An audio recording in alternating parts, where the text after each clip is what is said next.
What's going on, everybody? Welcome back to the Standard American Outdoors YouTube channel. Today I want to explain something to you. I've seen some videos about what you need for overlanding, what you need for camping, what the baseline is, and I've even actually heard you need a baseline of $60,000, which I don't think that's the case. Somebody might have more expensive taste than I do, or the rest of the world, but we're going to go through what you need to start overlanding or camping. All right, so this is what you need. Not the snorkel, not the tires, not the lift. You need a vehicle, you need a truck, you need a Toyota, Nissan, Subaru, what have you, whatever you have, your daily.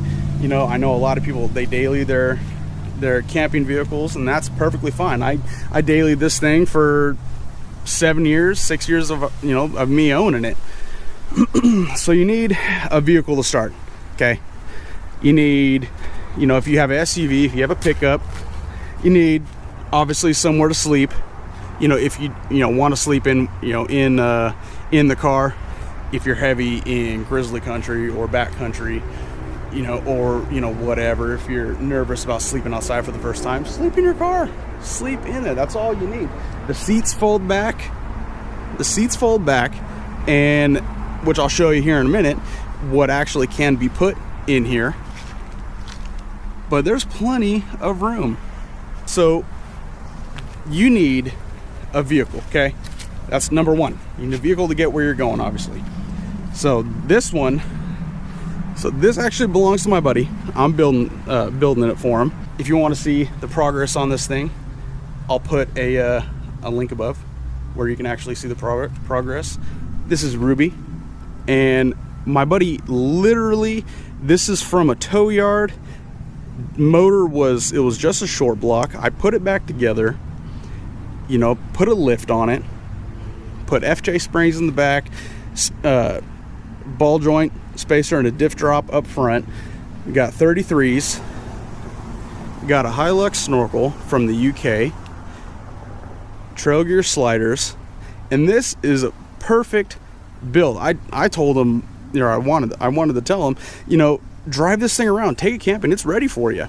But he wants to put bumpers, he wants to go the full the whole 9 yards. He wants it all, and he wants it done right. ARB, he wants a shower, he wants an ARB compressor, he wants dual batteries, solar, which we're gonna do for him.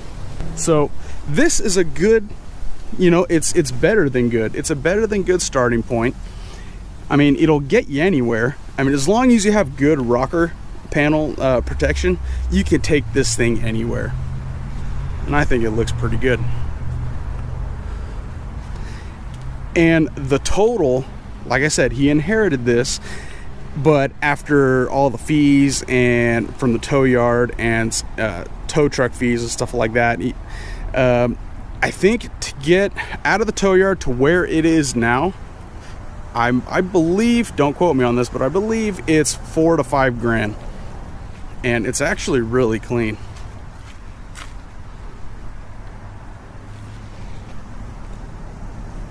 Really clean. Very simple, but not for long. We're gonna get this thing done up. We're gonna get it done up right. So now that you've seen this little girl, Ruby, very straight, 4Runner, kind of hurt me to put that 3.5 inch hole in the fender. Kind of hurt me to do that, but this is better than your baseline.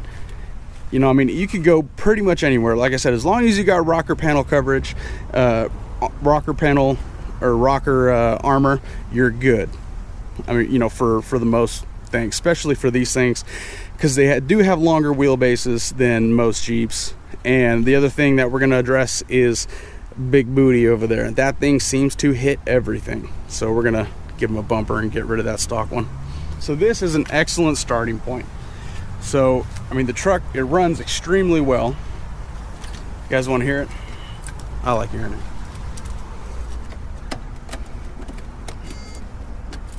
Dang it. And it's got AC, heater, everything.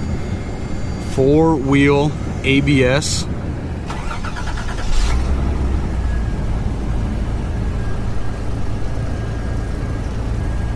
Never seen 4-wheel ABS on a Gen 2 4Runner.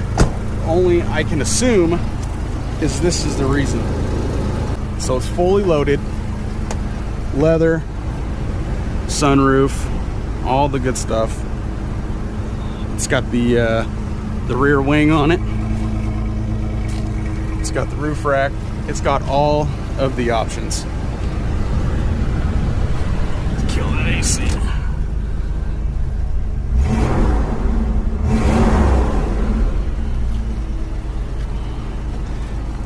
They run sweet. So I think he's got $4 to $5 grand so far into this thing. It's extremely good, and that's with the cost of the tow yard and transportation to get it up to me, because I'm about probably 2 hours away from where he lives. So all that said and done, so he's, you know, $3,500 into rebuilding the motor. He has OEM alternator, OEM ignition coil with igniter. He's got OEM spark plug wires. It's a complete rebuild, the complete top end rebuild, all OEM and Denso parts, timing belt, water pump, all the whole head gaskets, even the head bolts are all OEM, and everything's redone. So with the whole, I mean, it was just a short block when I got it. So the whole top of the motor, the whole top front is all redone, rebuilt, brand new all aluminum 3-bar radiator, and he's got FJ 80 springs in the back, ball joint spacers, ball joint spacer, diff drop, and sway bar drop in the front, trail gear sliders. And so this is an extremely good midpoint. I mean, he can take this thing right now and go, you know, almost is, you know, the same places as I can. I mean, you know, he's that the factory IFS up front's gonna hinder him a little bit, but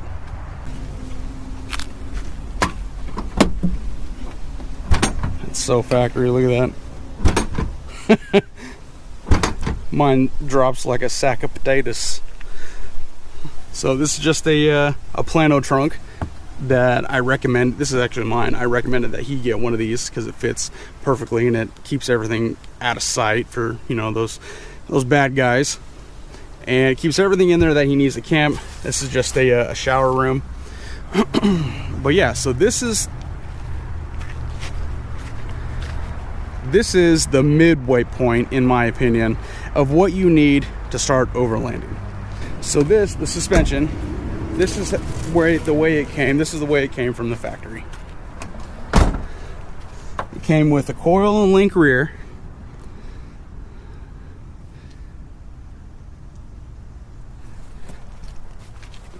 and it came independent front suspension in the front.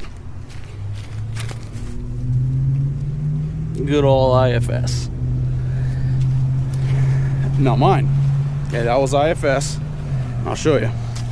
So what I've done, I've Toyota solid axle conversion mine. That's an 83 Toyota axle. This is a 78 Jeep Wagoneer leaf springs. On the rear, I leaf sprung it as well. That's the original rear axle. Those are 3/4 ton 63-inch Chevy leaf springs, and it does really well off-road. And I have the same trail gear sliders, homemade roof rack, homemade front bumper, homemade snorkel, homemade hood vents. They work extremely well. Homemade limb risers that work extremely well. This thing, it's got water, hot water, it's got air, and it's on 37-inch tires, by the way. I know some of y'all asking, what size tires, what size lift? 3-inch lift, 3310.5s. These are BFG KM3s. These are the new ones, and I like them so far. These are 37-12.5 Goodyear MTRs. And as far as electricity, as far as 110, this is what I have. And so this is going to be 110 and comms, communications. So I have a 700 max inverter, 12 volt to 110 volt or 120 volt inverter. It's 700 working, I think it's 700 watts. 700 watts working, 800 max, and that works really well. And this is my Cobra 19 CB radio. Works real good. And that's my Baofeng, I forgot what model it is, ham radio.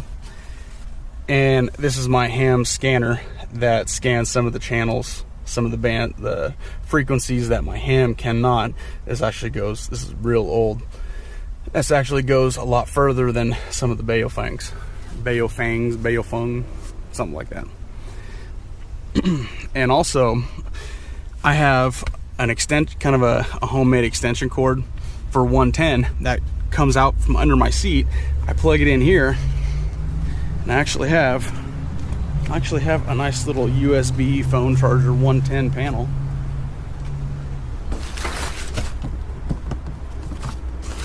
Along with all my other ropes in there. I don't know if you can see that.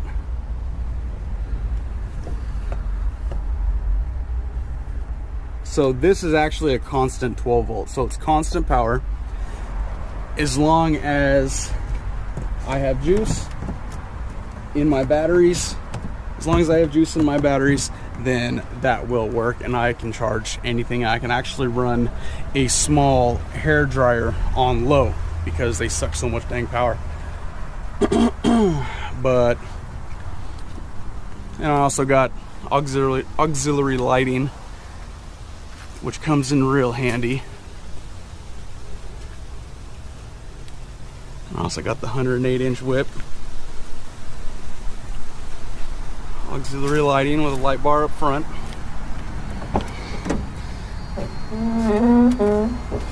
And what's really nice is when you're, have a flat tire or something like that on the highway,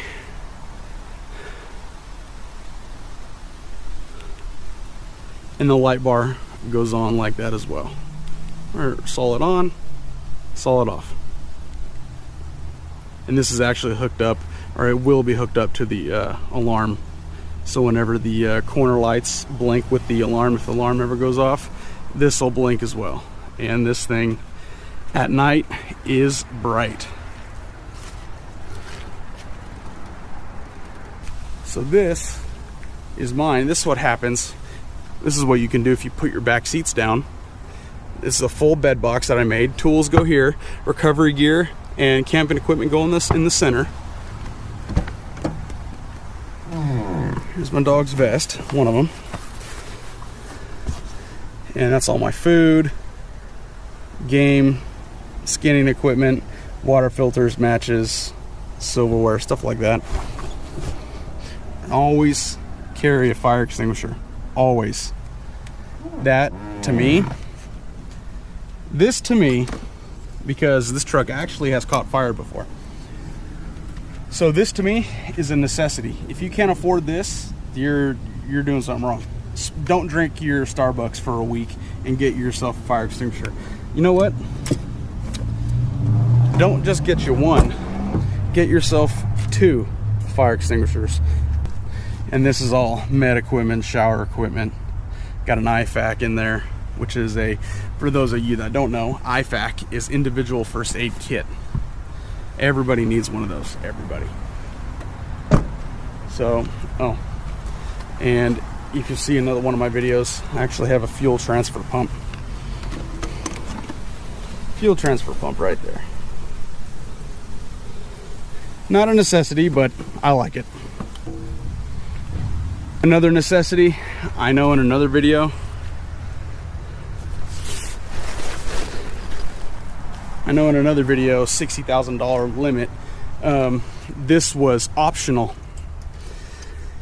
A high lift jack This goes along with, this is a necessity, along with your fire extinguishers. No tires. Now think about this for a second. You're going off-road. You have a taller than factory vehicle. You're going to use the factory jack. You could, depending on your position and your angle, and because you're not going to be on flat ground, flat asphalt, if you're four-wheeling. So if you blow a tire, you're going to need one of these to change your tire. This, in my opinion, is a necessity. It's a necessity, not optional. No. Another thing that's a necessity, if you have if for you gentlemen out there, if you go out camping and you want to bring your significant other, you want to bring your wife out there, and she says, I don't want to spend 3 days, dang wind is blowing over my shower, 3 days out in the middle of nowhere, getting all dirty and stinky. Well, get them a shower. This is actually a pump off a sailboat. Dang it. A pump off a sailboat that sucks water from a container. I have a 6-gallon container that I have, goes right here, and it pumps it through a heat transfer unit under the truck, and it goes out through here. And if this didn't blow over,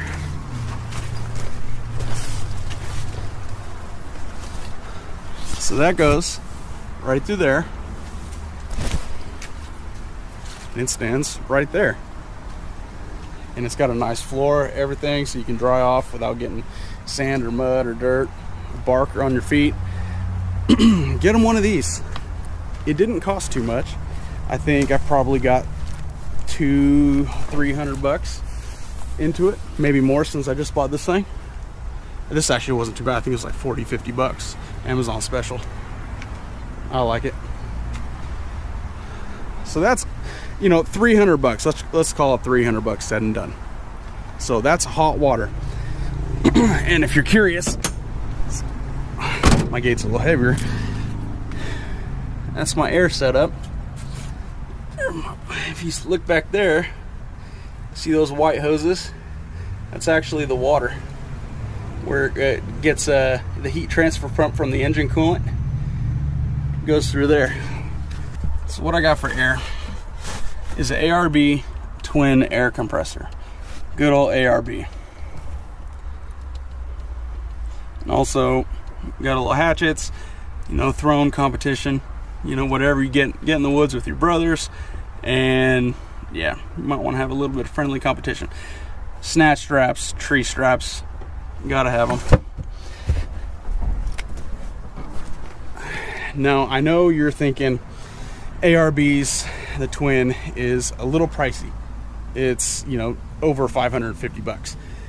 But if you go through 3 Bonairs, 2 Viairs, and other little miscellaneous Sears, Craftsman compressors, you go through 6-7 of those things at 100 bucks a piece, and you just could have just went full bore the first time, got yourself an ARB twin.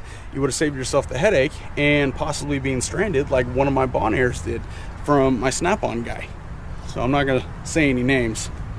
Wayne.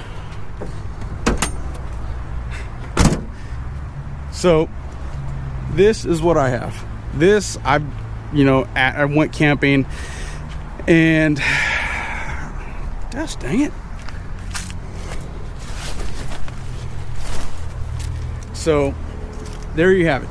That's what you need, or what you don't need. That's what I use, and this is what I'm currently building to go overlanding, to go camping, to get out in the woods and enjoy yourself, and get you some food for the soul and some food for thought, and just relax. So this is a midway point. I mean, this is a very, very good. If you're starting out with this, you're hitting the ground running. I mean, you're good to go. Get yourself a cooler, put the dogs in the back, put the wife in the front, the kids in the back. You're set up really well. There you have it. So I can't tell you, like I said before, I can't tell you what you need to start, you know, overlanding or camping or, you know, anything like that, because I'm not you. I don't know your individual needs. I don't know who you're going with, where you're going, what climate you live in. I don't know your budget. So my advice to you, get in your truck, get in your car, go camping. If you need a bigger cooler, get a big cooler. You know, if you need power or 110, you know, for heating blankets or whatever, which is a real good idea, then get you an inverter. If you need more power, get dual batteries, you know, with a solar trickle charger. Go camping, figure out what you need, get it, configure it, go camping probably 5-10 times, and by that time you'll most likely be set. So that's it. These are the 2 trucks. Midway point to start overlanding, camping, overlanding, hunting. 10 years, that's what I developed, and this is going to be a sweet build. And thank you, Jeff, for giving me the opportunity to kickstart this build on this channel, be the first one to actually get the standard American touch, as you put it. All right, thanks for watching. If you like this video, hit the like. If you have a question about anything that you've seen here, you want to know how I set it up, want me to go into detail on what parts, how much, and where I've gotten all the parts, comment down below. I'll get back to you. And yeah, thanks for watching. See you later.